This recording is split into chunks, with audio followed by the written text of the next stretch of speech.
1, 2, 3, 4. All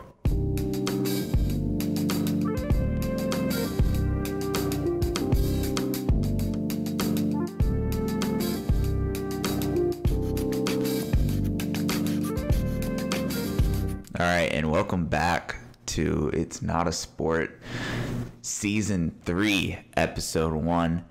So, yeah, we're back, and I know I've been on a hiatus for a while, but I was trying to get the show up and ready, prepare for some really good topics for you guys.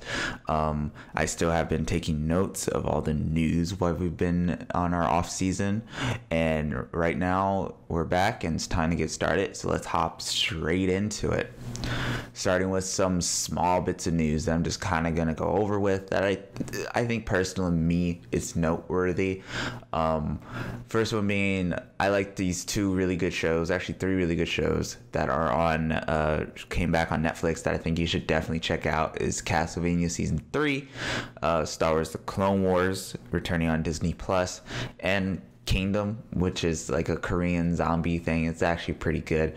There's some other small news that I took notes on, like Stranger Things 4 is happening, but most of the things I've talked about in our kind of main topic of some things to look forward to because of this coronavirus outbreak. So let's get into esports. So esports has been in a flux recently. I know a lot of tournaments are going to online now because of the COVID-19 outbreak. So it's a little weird watching them, I think, but most of it's continuing.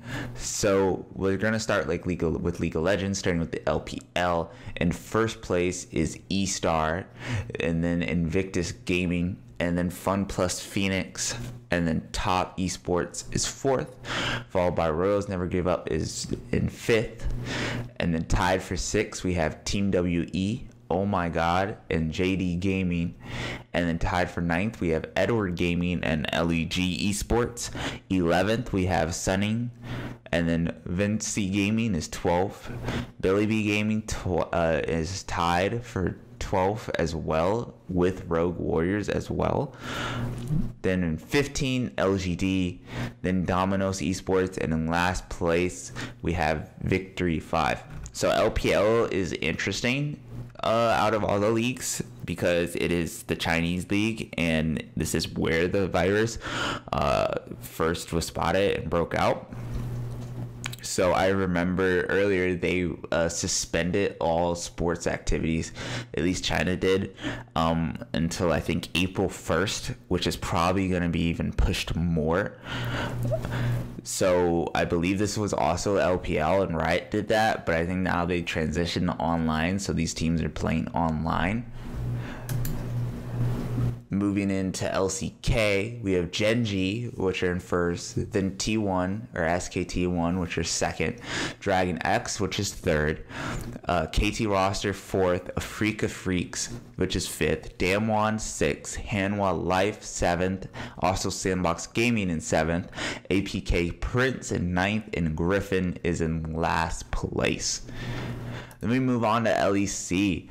We have G2 Esports in first place, Origins in second, also tied with Fnatic in second, Mad Lions, which is fourth, Misfits, which is fifth, Rogue, which is sixth, Excel, which is seventh, Skillak 04, I always butcher that, is eighth, SK Gaming is ninth, and Team Vitality is 10th, last place.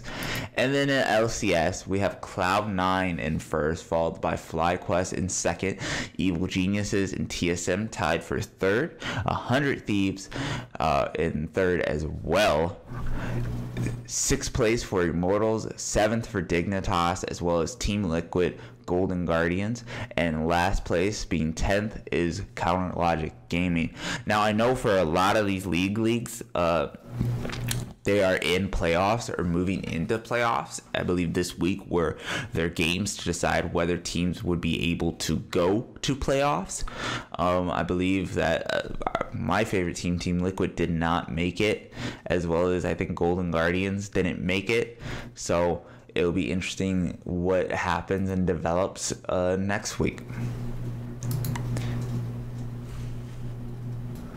For the Overwatch League, we have Vancouver in first, and then New York Excelsior are the two conference leaders for both their conferences. I guess is how they have it split up, because Overwatch League is split, even though they all play together, to Atlantic and Pacific teams. So first we have Vancouver overall, then Seoul Dynasty, then New York Excelsior, followed by Philadelphia, then Paris, then Atlanta, then London, then Chengdu, and then Los Angeles, then Hangzhou Spark, San Francisco, Shanghai Dragons, Guangzhou Chargers, Florida, Los Angeles Valence, Washington Justice, Tornado, Houston, Boston, and Dallas is in last place. So let's get into actually some really good things. I think we've always been waiting for, because I can cover this a little bit more. The game releases. So we're going to go back in the past and start in January, where the big game releases, I think Kingdom Hearts 3 had a DLC that was released. I think it did pretty well. I don't remember any real big, news about it. Just like when Kingdom Hearts 3 actually released in 2019 of January. It's just, a decent game. So if you want to pick it up, pick it up.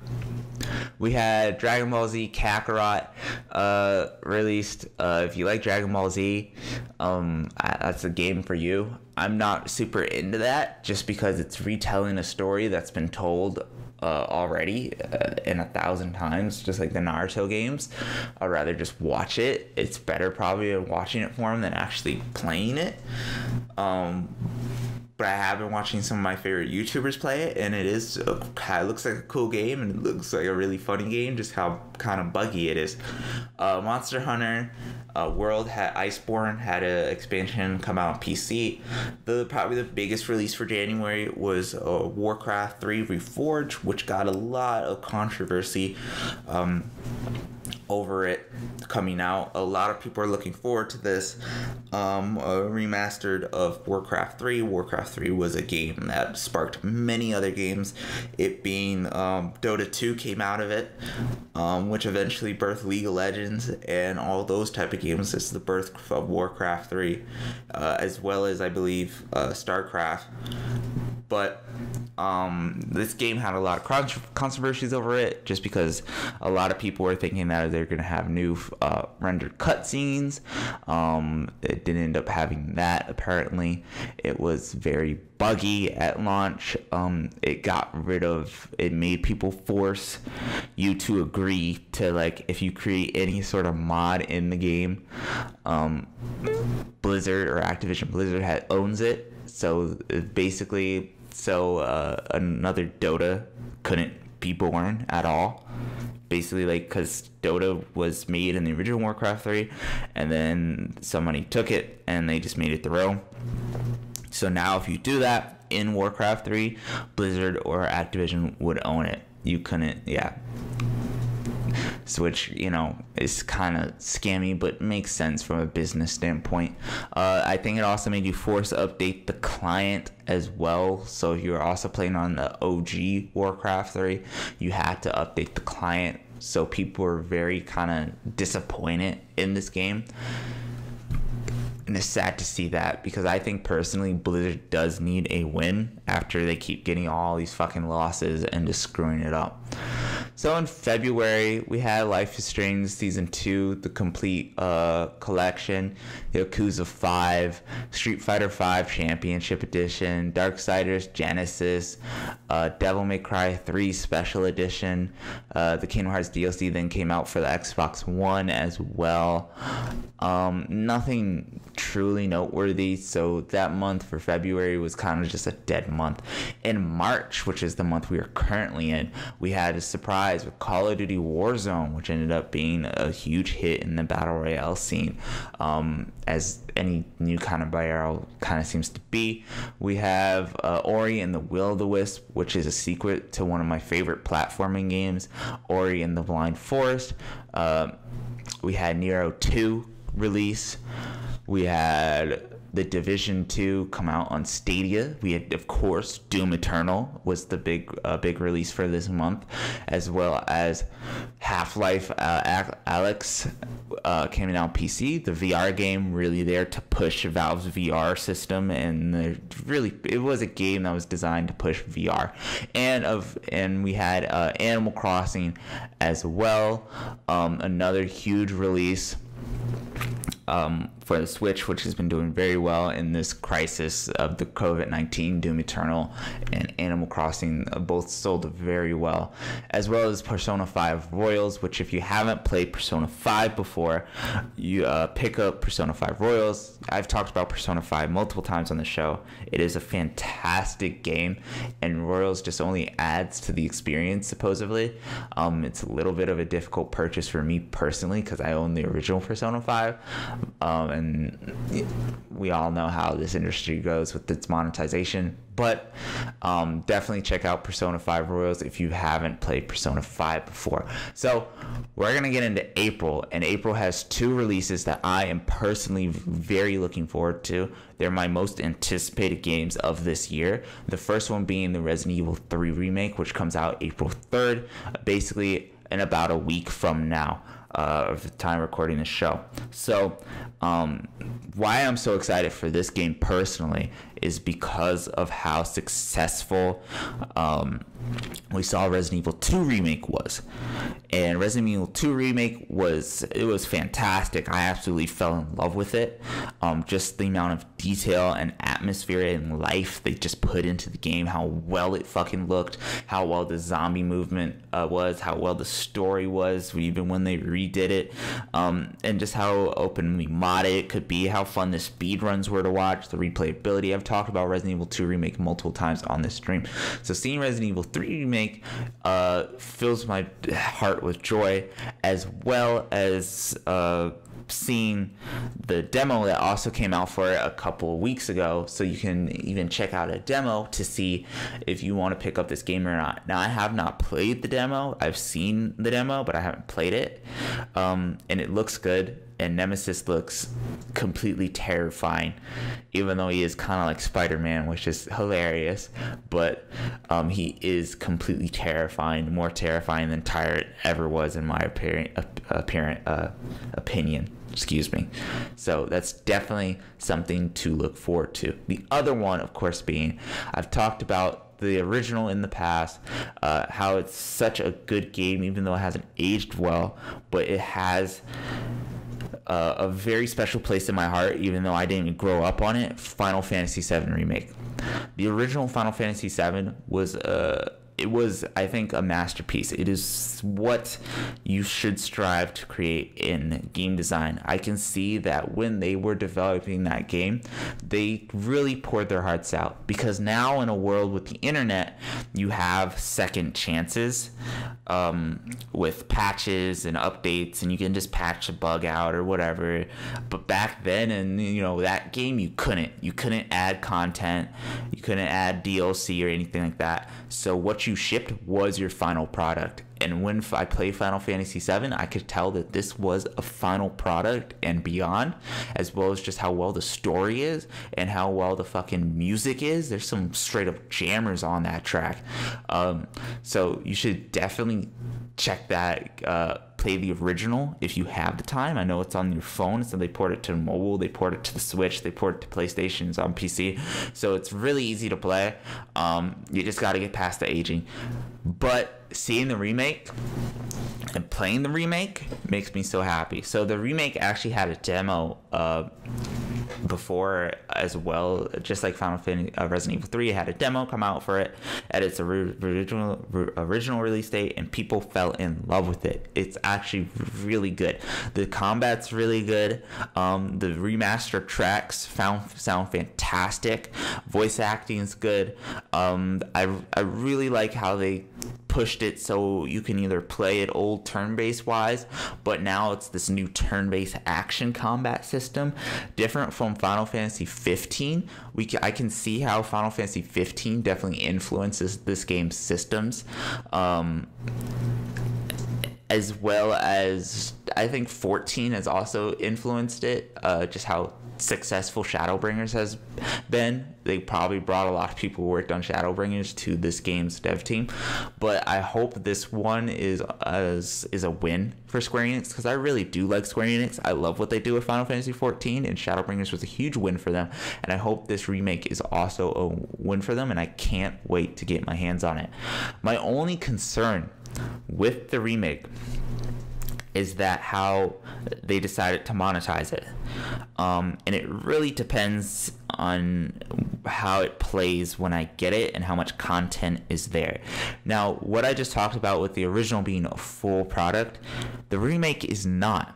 This first part of the remake is only the Midgard section, which is like not even half of the game, maybe like a quarter of the game at most, like 1/5 of the game. I don't know. It's not a huge part of the game at all. So seeing this Final Fantasy remake be break into episodes, being 1, 2, 3, I think is what they're gonna do. We haven't have any news on the other 2 episodes, and this part only takes part in Midgard. Yes, I've heard that they've added more content, and I hope they do that, because that's what they did with again, I believe in Square, because they added content for Final Fantasy 15 like way beyond its life cycle or its release date. And I think some of that content actually got canceled because they wanted to move people onto this game. So hopefully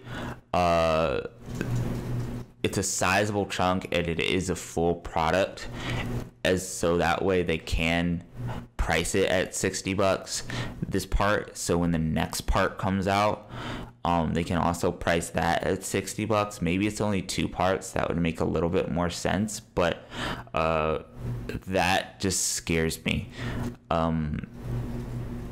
But then again, now that I'm actually thinking about it a little bit more, it is Square, and they do the same thing with Life is Strange. But that kind of monetization scares me, and hopefully it goes over well. So that kind of concludes the big releases, at least for me, for April. We have some other ones. Gears Tactics comes out on Xbox and PC soon. Minecraft Dungeons, if you're into that. Some other small sort of games. A Predator game is coming out soon. So there's stuff to look forward to, but those are the 2 ones to look forward to in April, because April is going to be a big gaming month. Generally, how it works with games is that we get a shit ton of games from March to April to May and in June, and then they don't release anything in the summer, and then generally August, September, and the holiday months we see the other releases. And that's going to conclude the game releases, but we're not done yet, because of course I missed a lot of news. So there's a lot to go over. Last thing to note was a couple of days ago, Nintendo did a mini direct, so to speak. So they talked about some games that we already kind of knew, and some new things that are coming to the Switch, of course. The first noteworthy one is Xenoblade Chronicles 2 Definitive Edition. Now, I love Xenoblade Chronicles, or not 2, Xenoblade Chronicles Definitive Edition is being remade for the Switch, and I played the second one that came out on the Switch when it was first released back in 2017, and I actually fell in love with it.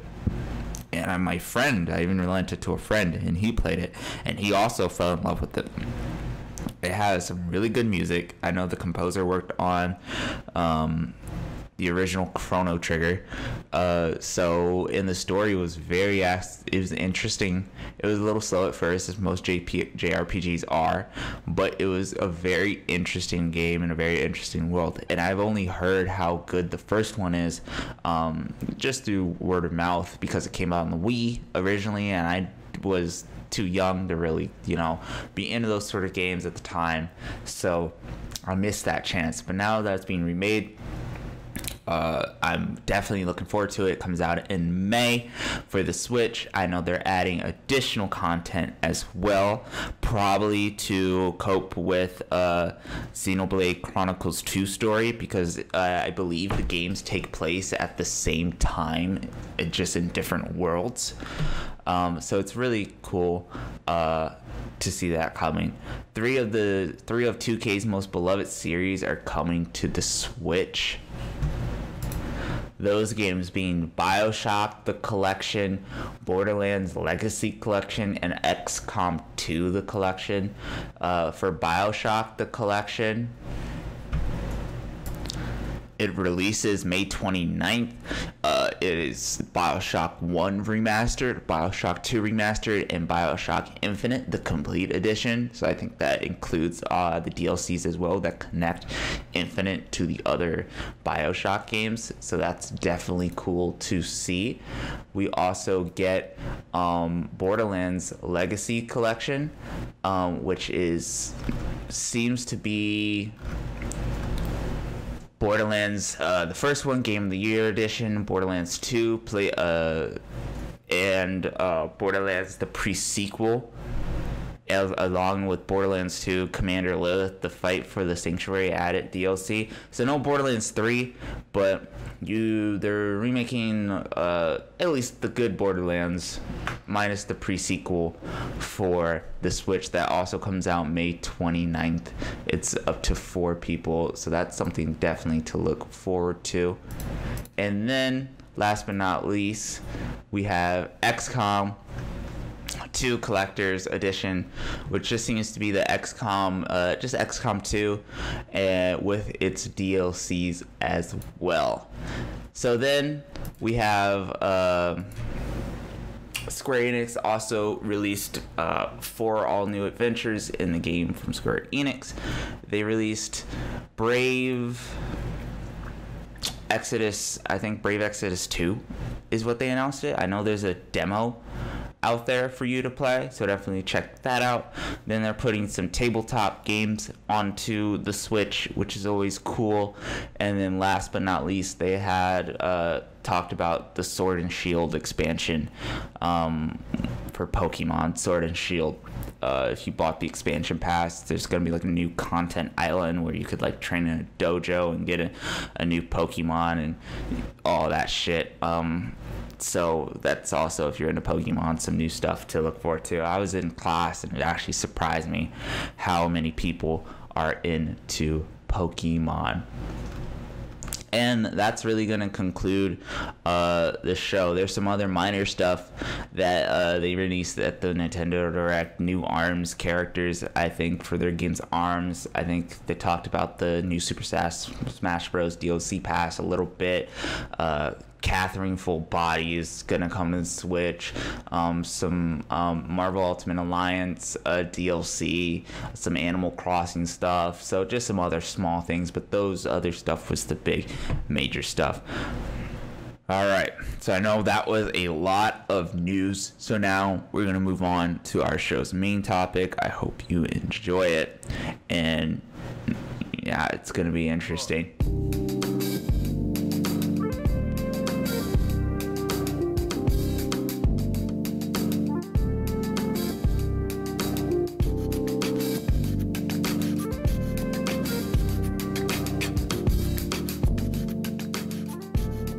I think a very good note for mobile games showing up and really being in the industry was, I think it was BlizzCon 2017 or 2018, where they came out with a new Diablo game called Diablo Immortals. And the Diablo community was very interested in it being a new Diablo game for the PC, because they've been stuck on Diablo 3 for years. You know, finally now they're getting Diablo 4, but they wanted a new Diablo game at the time. So Blizzard then said, well, there's a new Diablo game, however, it's for mobile. And people weren't too happy about that. But why did Blizzard do this? Well, I think the first real big indicator on why we see so many companies now pushing for mobile games is because it opens up a more casual audience. Everyone has a cell phone of some kind or tablet of some kind. When I was growing up, I didn't have, we had technology, we had TV and all that, but we didn't have iPhones to entertain our kids. Now I watch my cousins who are 2-3 years old, and their parents just give them tablets and let them play, whether it's an educational game or just some game to keep them occupied. And then that goes from that age, from 1 to 2 to 3 to 5 to 6, where now we get a little bit older, and my 9-10-year-old cousin, he is playing Switch mobile games. Again, that's a little different because the Switch, why it's such a good device is because it's between mobile and console. But he's playing a Switch in mobile games, something to keep him occupied on the go. So, mobile games just open up a more casual audience, especially for the younger generation who their parents won't buy them a $300, $400 console or a $1,000 gaming PC. And then it also is, you can play from anywhere generally because it's with your phone and your mobile. It's anywhere. So if you're in the office, you can play a game real fast while you're doing your work on your phone. Or the most common joked out theme is if you're on the toilet, then you can play a game on your phone. So that's kind of the first big major reason on why mobile games are being pushed for. Because the amount of money in that market where you can access everybody, it's not just a small section of console gamers or a small section of PC gamers. It's literally everyone in humanity has a phone generally, and especially a smartphone or a tablet, and the amount of money into that is huge. And because that market is such a huge market, we see multiple companies pushing for their game to be on mobile.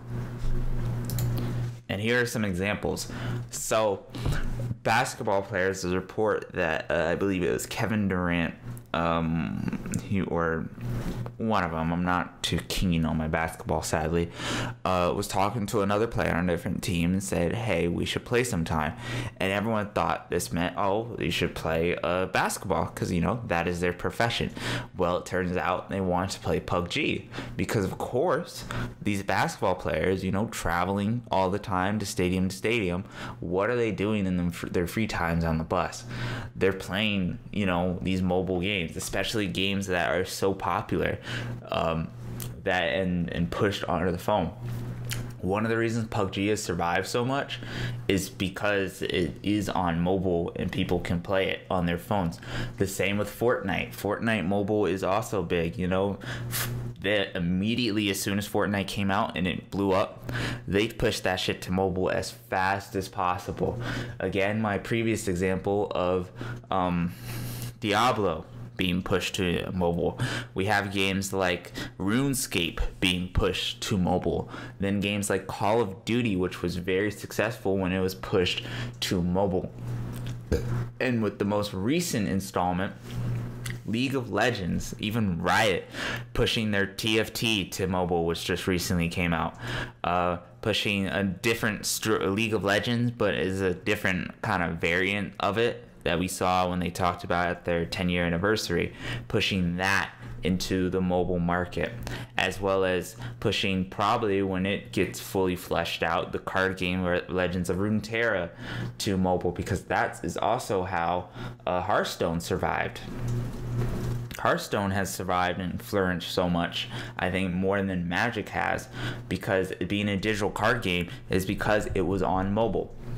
So we see these games being pushed to mobile and surviving on a mobile platform because, again, now everyone can play them. There's no restrictions to a PC or anything like that.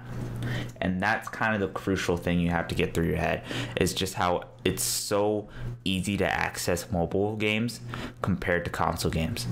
So of course the industry is going to push in that direction because there's now more money in that direction, especially how mobile monetization works. And mobile monetization works is that, well, we see a lot of these games and you have X amount of stamina points or X amount of moves you can do, and or X amount of missions you can do a day. And if you want to do more missions, then you have to pay for a refresh, and it refreshes the bar so you can play more missions. But to play the missions, you got to pay for microtransactions, which of course, as I talked about in the past, is not, it's breaked up in a way. So if you pay $5, you don't get $5 worth of microtransactions, you get like 5.5. So then you would have to, and then it's priced at a weird way, so you're left with a weird amount of currency, so you have to pay again for the next purchase and the next purchase and the next purchase. That's how you work. You see that a lot in Candy Crush. That is the pinnacle of mobile game monetization. If you look at Candy Crush and you look at the systems that are driving Candy Crush, that is what every mobile game strives to generally be. And Candy Crush isn't even the worst of it. When it comes to probably the worst monetization in these mobile games is gacha games, which are very big in Asian regions, which I haven't really talked about yet, but we're going to go into that next, because Asian regions are a huge part of the mobile game market, I feel. So gacha games are games, for example, Fate Go, Fire Emblem Heroes, Azurius Lanes, are those type of anime kind of style gacha games. Are basically their monetization is they're a slot machine. They're a giant slot machine. They have an actual gameplay mechanic. It isn't, extremely fun. It's an auto scroller. Fate Go, or not Fate Go, Fire Emblem Heroes is a little bit better because it actually goes with what Fire Emblem actually is. But Fate Go is kind of just a auto scroll. You hit X button and it does X thing, and then you gotta collect X amount of one item, and you spin that item in a slot machine, and you have a 1% chance of getting something super rare, and another 99% chance of getting something crap. So this and of course this system has the stamina system that I was talking about earlier. So what this creates is a gameplay loop of I didn't get what I want the first time, so let me use more of this item. Oh shit, I don't have this item anymore. How am I going to get more the character that I want? Well, I'm going to spend real more money to microtransaction to get this item, to continue to roll in this slot machine until eventually I hit the 1% and I get what I want. And it's straight up gambling addiction. It really is. That's all it is. You just got to be careful on how much you push it, because I play these games and I think, yes, they're fun. It's fun collecting things. I think that's why Pokemon is so successful. But that's the worst type of monetization, because in mobile games you can get away with that, and we saw it really try and trickle over into console games. And console games gamers were like, no, we're not doing this, because we're already paying $60 for a game. Why do we have to deal with this again? These are old topics. We've always talked about it in the past. So we see that type of monetization a lot in mobile games, and we see a lot of the companies pushing their big IPs into mobile games. Now, why can they do that? Well, the reason why they can do that is because really China's market. In China, a lot of these games is where they're developed, really. The Call of Duty game was developed by a Chinese developer there, the Call of Duty mobile game. Azurius Lane, I believe, is also a Chinese mobile game. So a lot of these games are developed for PUBG has survived itself as a whole because of China, but I believe that it's also survived so well because it's a mobile game in China, and they have such a big population over there that of course transitioning this to mobile there, they just love it. They eat that up, and they love those type of monetization. If you look at any Korean MMO, you look at Blade and Soul or Black Desert Online, it's just a constant grind, and if you want to progress in that grind as fast as possible, you spend money. And then of course it's just RNG on top of RNG on top of RNG, and type of gambling, addiction. It's the circle. It's the same monetization that we talked about before. And in those type of countries, they eat it up. And I try and look into those type of monetization practices in those type of countries as best as I can, and how they look at it from what I can. But here in the United States, where I am, we don't see that type of practice enforced as much. When it's enforced here in the United States, it generally flies over our heads, because it's not for us. Again, it's for them over there in the East. Here, that's why we get a lot of games that are praised over here. Fortnite is praised over here, where it may not have as much RNG and factors when it comes to its monetization over here as much as it does, or as much as PUBG does in Asia, So it's a very weird, I want to say issue, but problem to look at when it comes to monetization in general. But that's why we see it in a lot of mobile games, and that's why a lot of mobile games are being made. So overall, and just to sum it up, I'm not saying that mobile games are bad. I think they're in fact good. I think that it is good that they are pushing into this market. Playing TFT on your phone and Hearthstone on your phone, and Mario Kart on your phone, even these gacha games, is very fun. It's a game. It's meant to be fun. It's meant to be relaxing. And of course, when everyone has a powerful device, a gaming device at their fingertips, you're going to go into that market. That's probably where the industry actually will lead, is more into a mobile sort of world, especially when we start to see more streaming coming into play. Of course, Google Stadia was sort of a failure, but we are seeing a lot of these companies issue these subscriptions and these streaming services. And of course, that's going to go over onto your phone, so you can be able, just like TFT, play a TFT Teamfight Tactics match on your computer, and then I gotta go, pull it up on your phone, leave your computer on, it will switch immediately, and you just keep on going. That is where the industry will probably lead. But I think it's going to take a lot of time for it to trickle over here in the West as much as it has in the East. And I think that when it does, it will be a very interesting process to see if these monetization practices still continue.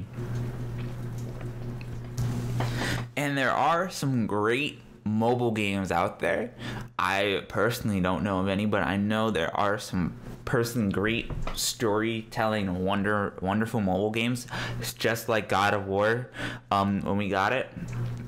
So it is a market to definitely watch as it grows and it improves over the years, especially with all these big hitters on PC and console being pushed into mobile, like Call of Duty, PUBG, Fortnite, Black Desert Online, Hearthstone, League of Legends, and all those games get pushed to mobile. It's going to be very interesting to see how it develops, and if really what I'm interested in is if these monetizations continue. So, in true conclusion factor, just keep an eye on it. I highly recommend go ahead, open up your store, whether it's the App Store or it's the Google Play Store, and just check out some of these games because they are pretty fun.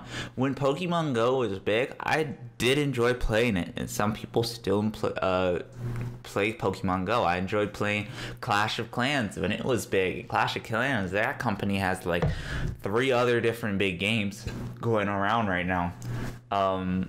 So I highly recommend that even if you're skeptical to this market, give it a chance, because it is probably where gaming will be headed.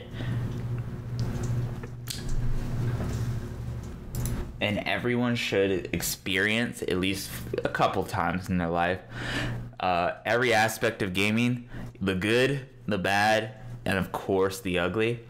So find a mobile game that's right for you. Whether you're already playing Fortnite, you can play it on your phone, or PUBG, or if you just, there's a lot of really cool artistic small mobile games. You just gotta find them and give it a try.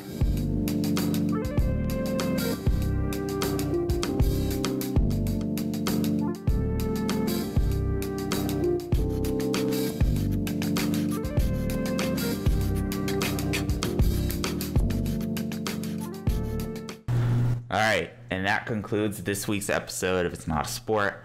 I know it ran a little long, but make sure to tune in next week for another fantastic episode. If you want to listen to any of our past shows, they're all up on our YouTube channel. Check out our website, itsnotasport.com, as well as follow us on our social media. Instagram, It's Not a Sport to You. If you have any recommendations and topics I want to talk about, make sure to contact us and send us an email, and I'll be more than happy to cover it. Thank you for listening, and I hope you guys are enjoying your climb. 3, 4.